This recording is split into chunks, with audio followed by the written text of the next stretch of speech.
Ang mabuting balita ay hindi na natin kailangan gumawa ng mga paraan upang abutin ng Diyos. Dahil ang Diyos mismo ang gumawa ng solusyon sa ating problema, sa kasalanan at kamatayan.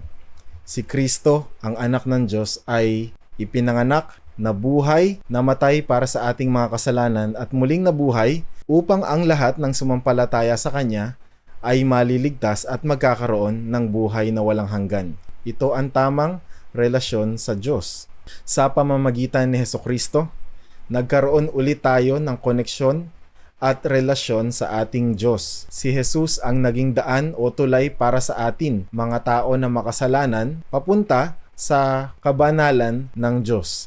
Hindi tayo nakaabot sa kaluwalhatian ng Diyos, ngunit dahil sa perpekto at sa matuwid na buhay ng kanyang anak, tayo ay itinuring na matuwid sa harapan niya.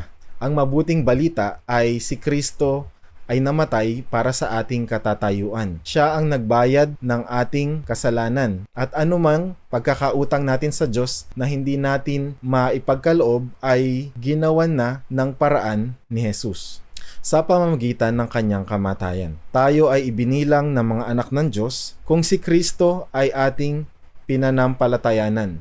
Ang pagtitiwala kay Jesus ang kaisa-isang paraan kung paano magkakaroon o manunumbalik ang relasyon sa Diyos. Ito lang din ang tanging paraan upang magkaroon tayo ng kapangyarihan na lumayo sa kasalanan at magampanan natin kung ano ang pagkakalikha sa atin ng ating Diyos.